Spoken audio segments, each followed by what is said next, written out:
Hello, everybody. My name's John Lacey, and this is Coffee and Content, the weekly live stream about video, live streaming, and content creation. Thank you so much for joining me today. We're actually going out to a few more channels than normal this week, so I actually paid for Restream. So I think we're on two different YouTube channels. We're on Facebook, we're on LinkedIn. So if you're out there, please say hi in the chat. I'd love to know where you're listening from. So as I said, this is Coffee and Content. Today, I want to talk to you a little bit about the friction in your content creation process. Like, where is it becoming a problem? What's slowing you down? So, we'll do that in a second. But first, let's enjoy some coffee.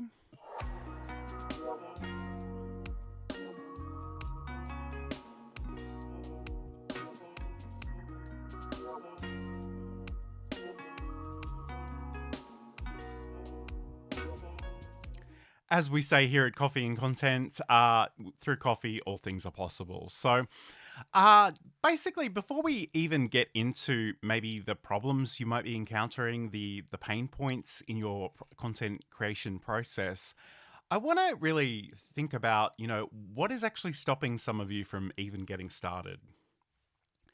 And I know there are people out there that really want to be involved on social media. They want to create content. They want to make videos. They want to make podcasts. They want to write articles. They want to do all of the things, but somehow it just never comes together.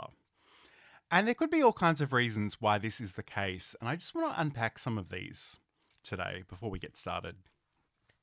So, one thing that you might have a problem with is this excuse: I don't have the time.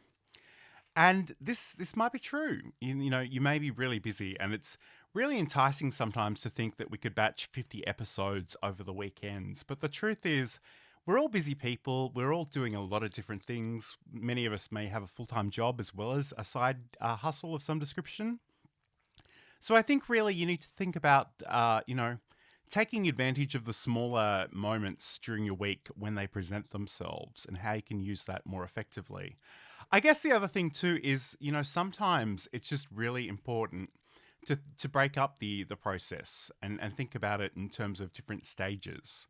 You might not be able to drop everything and record a video in a 5 minute gap, but you might be able to get some of your thoughts down on the page. You might be able to schedule something in your calendar. You might be able to reach out to somebody else. So I think for me, in terms of creating a recorded video, I like to sort of stop and think about what the topic will be. I like to really take some time to focus my thoughts, and this does usually involve me writing something down. And I actually use Windows Notepad for that. And I know I've sort of shown people this at different points in time, and they're so confused that I would use Notepad. But the thing I love about it is that it's so basic. There are no distractions. You don't get to change fonts and add bold bits and italics. It's just literally words, and I just get them out on the page and I break them up into parts that make sense to me, and I keep going in that regard. And it's just been really, really helpful. So sometimes I will write a script, and I do actually have a teleprompter, and I might even talk to you a little bit about that in a second. But then I assemble my video. And, I'll actually get the different components because in my mind, I'm thinking, okay, I want this B roll. I want this quote from this other person here. I want to use my branding elements. I want to have them all ready to go. Then I've got to think about recording my on-camera parts of the video. And depending on what that is, I've got to tell you, and I'll talk about this more in a moment, but I'm not always happy to be on camera. That is often the part where I procrastinate. I don't always feel particularly comfortable in front of the camera. So often the way I convince myself to actually follow through is I'll do all the other parts of the video and go, John, it just doesn't make sense not to record the 5 minutes that you need to be on camera for. So, I mean, that's something that I certainly do. And then I want to edit my video. I want to think about adding a transcription and captions. I want to render the video. I want to distribute it, and I want to promote it. So obviously, those are a number of different steps, and I don't usually sit down and try and tackle those in one go. I sort of want to break that up throughout my week. And, different times are more suitable for me to try different things. So we've alluded to this already, but another potential excuse is I don't like how I look on camera. And I get it. I totally get it. Um, I really, really do. So when my friends told me that I should get a better quality camera, my first thought was this face in high definition? No, thank you. Please put some more Vaseline on the grainy webcam camera, please. Um, but I guess, there are two things that you can do here. And the first one is to practice some self compassion and some self acceptance because the truth is, you don't look as bad as you think you do. That's just what is true. And generally speaking, people aren't tuning into your content to look at you. They're really there to hear about your content, to hear your message. But equally, there are things you can do to really present the best version of yourself on camera. So even if you're not supermodel material, you can improve your appearance. Think about what you're wearing, brush your hair, make sure that you're well lit. And again, that could be as elaborate as some professional lighting. It could be as simple as just making sure there's a window sort of filling in the face, filling, with that fill light while you're on camera. And I sort of joke about, and I say joke, but it's mostly true. But I kind of joked about, people recommending I get a better camera, and I did certainly have that hesitation. I really wasn't interested in doing that, but I also ultimately bought the Sony ZV-E10 camera, and it actually has a skin smoothing feature on it, which makes me feel so much better about being on camera. And it's actually a little bizarre because I look better on camera now than I do in real life. So that was something that took a little while to get used to. All right, I'm going to drink some coffee before we get into our next excuse.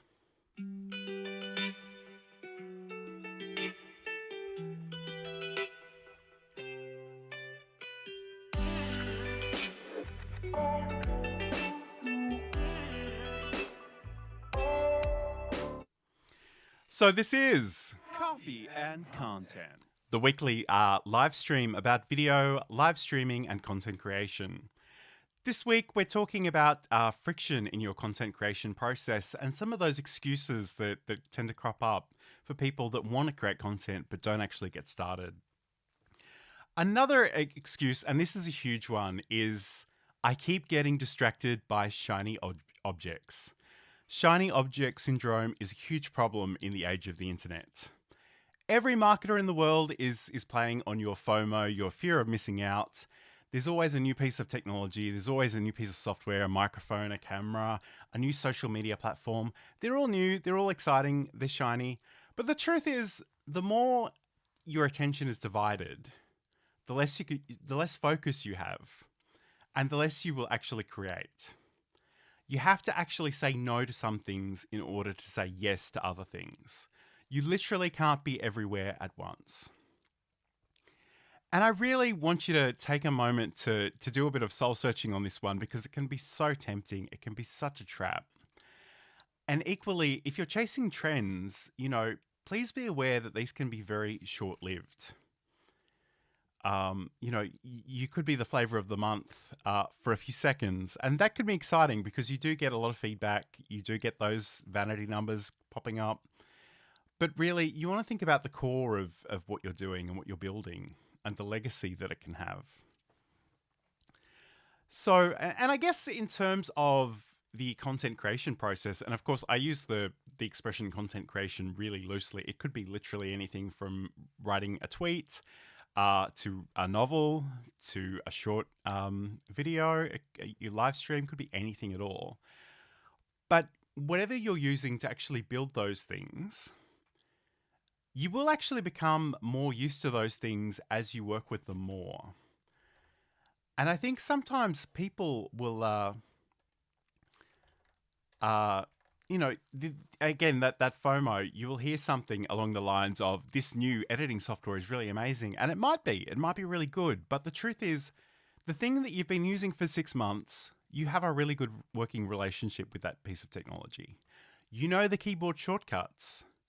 You know the potential traps. You know how to do things and recreate things. And that's, you shouldn't be giving that up lightly. You need to really sort of unpack some of the potential reasons why you might be wanting to move to another technology. And it's not to say you can't change over time. You may want to. That may be a useful thing to do, but just make sure you're very conscious as you do it. Another potential excuse is I'm relying too much on other people. And in the world of video and audio podcasts, interviews are very popular. But they can be time consuming to set up. People can not show up when you expect they would. And I guess the thing I want to tell people is that interviews aren't the be all and end all. I would much rather hear from you and just you than not have any content at all to enjoy. And this is not to say that you can't or shouldn't do interview content. Just don't feel like you have to only do interview content. Because, again, there are logistically, there's a lot going on there, and you want to make sure that, you have a backup plan. All right. So again, I'm going to drink a little bit more coffee, but part of the reason I'm talking about friction in the content creation process is some comments I got as a result of this video that I'm going to show you now.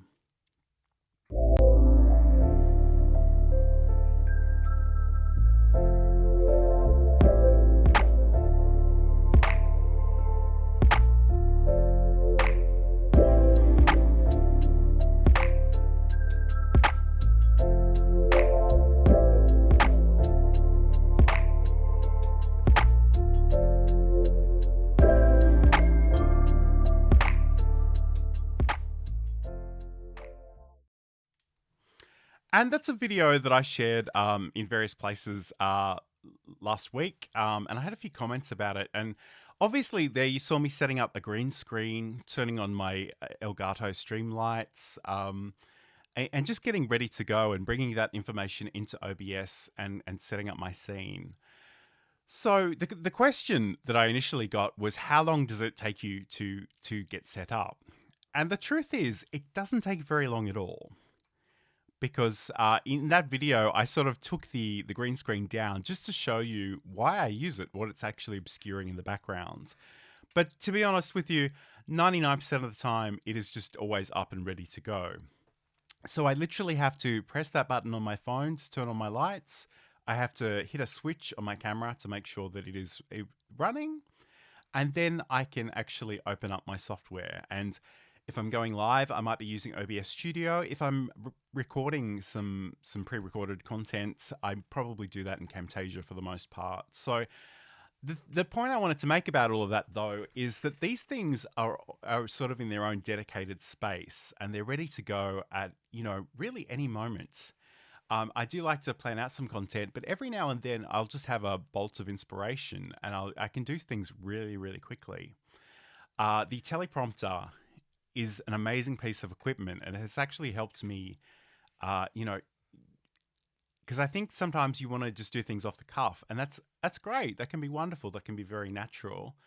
But I was amazed that I could literally get some of my videos recorded in a single take once I had that information in the teleprompter. So I really, that blew my mind. And, I might even show you that teleprompter video in a little bit. But I guess the broader point, though, is, do you have things ready to go? To the extent that you're able to. And obviously, not everyone has the space to have a permanent setup. Some people are traveling. But I guess, you want to think about, if I had to, if I had to actually install every piece of equipment every time I wanted to make a video, I would be making a lot less videos, I think, is the long and the short of it. So I guess that's something that you should really think about. And again, I've got the Elgato lights. They've actually got the multi-mount system, so my camera is always in the same place. It's always connected to the teleprompter. I don't really need to do a lot to hit record. And if you're able to do that, I would certainly encourage you to do that. So why is it even worth having a content creation process? I would hope that the answer is kind of obvious, but I think it's worthwhile unpacking, because, there are things that need to be unique with every piece of content. The thing that you're actually covering, the angle at which you're covering it. And I mean that not in the literal camera sense, but the direction. Maybe you've discussed the same topic a number of different times, but you're focusing on a different part of that. And those things, that's where the creativity is. That's where I think you should be putting your energy into. I think the problem is sometimes we can go back a few extra steps and start wanting to vary everything in the content creation process. And there can just be a lot of decisions that you can force yourself to make. And sometimes there are too many decisions. Cognitive load is a finite resource. You will exhaust it if you have to answer 40 questions before breakfast. That is just a true statement. Um, so, hopefully, and again, let's stick with video content because that's what I'm all about of late. You know, are you making horizontal video? Are you making vertical video? It's not to say that you couldn't do a little bit of both, but you need to think about that up sort of ahead of time just to make sure that you're ready to go. Do you have branding elements that you incorporate into your videos? Are they somewhere that you can access them really easily? One of the things I do like about TechSmith's Camtasia is it has its own library feature. And with every video I'm building, I find that not only do I have a finished video, but I've also got B-roll and sort of other resources that I can add to a library. And if I categorize that well, I find that I can often come back and reuse that in a future video. I can take the audio out of it and use it in a podcast. There are all kinds of possibilities. So you're not only building your own presentation skills, but you're also building your personal content library, but also just a library of resources that you can incorporate into other things moving forward. One of my biggest stumbling blocks, my personal friction when it comes to content creation, was really around the transcription and captioning in my videos. And I'm a web development guy. I believe wholeheartedly in accessibility, but it was just so time consuming to get these things right. And there are a lot of tools out there. They may be helpful. I encourage you to check them out. But at some point, I just needed some support because I was doing a lot of these things manually, and it was just excruciating. It was so time consuming. And I tried a few different things, and they both worked pretty well for me personally. Again, your mileage may vary. You may need to try a different approach. But the two main things that I sort of ended up with were actually scripting my videos. So not only was I more fluent in talking on camera because I knew exactly what I was going to say, but it became very easy to take that written out text and actually generate the captions on it. The other thing I did, and this is actually on Riverside FM. Let me show you this.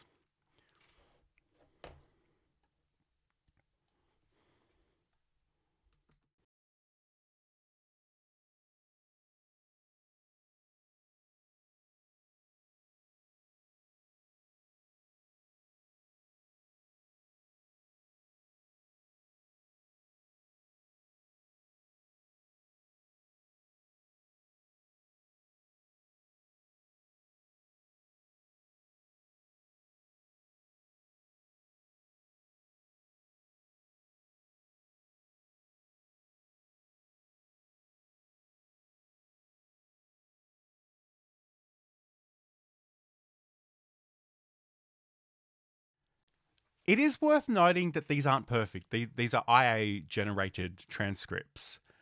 But then I can actually take my SRT files out of this and I bring them into Camtasia and I just double check that they're okay, that they actually say what I said.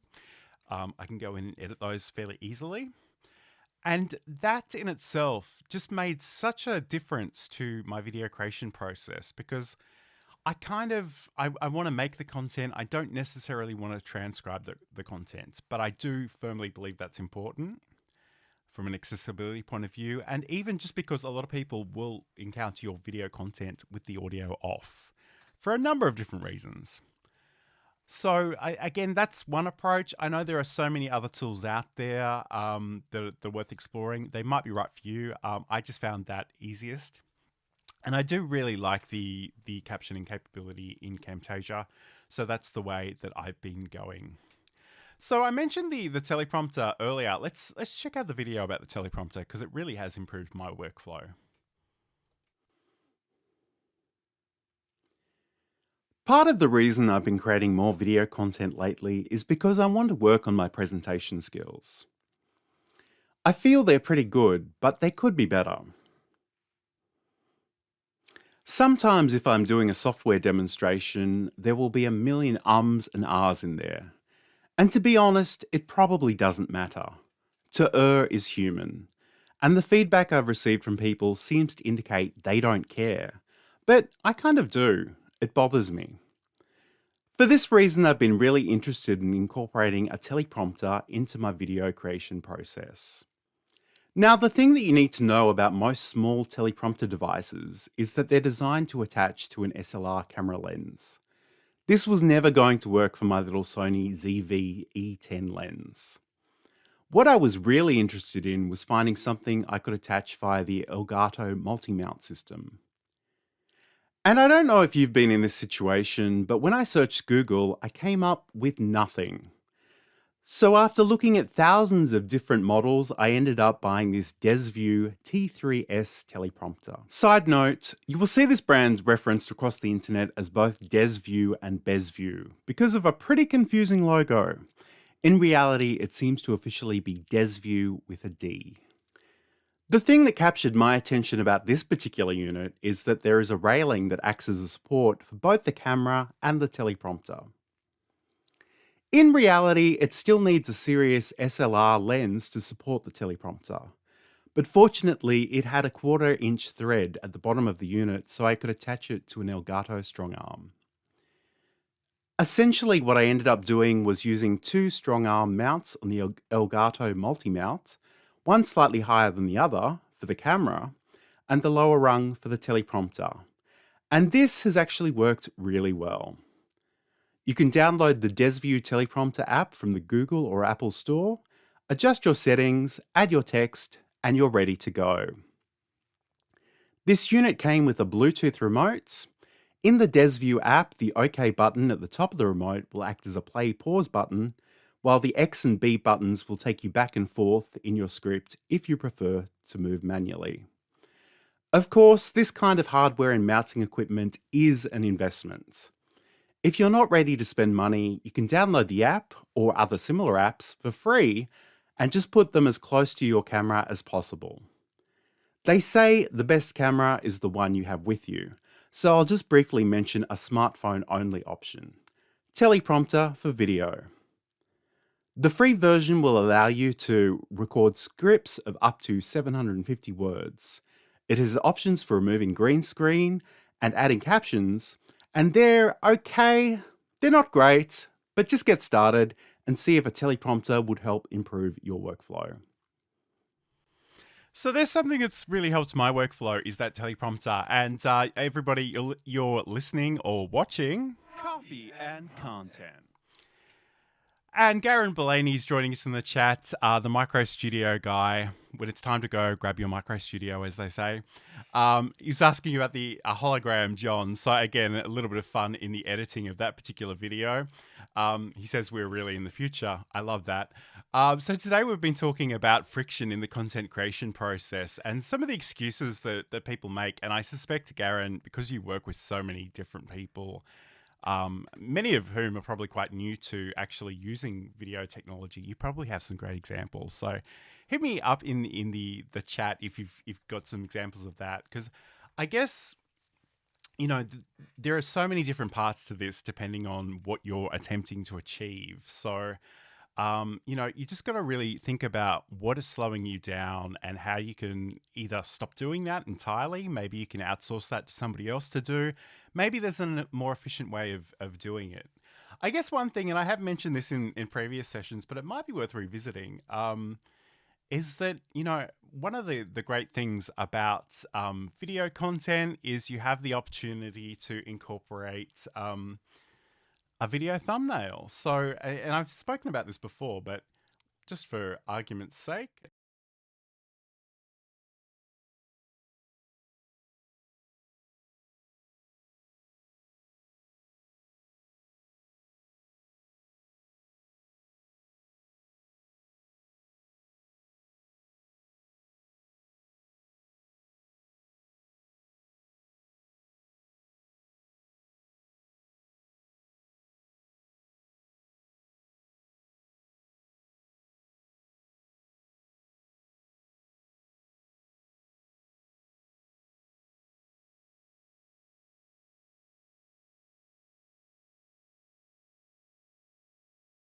point, but it is such a useful tool.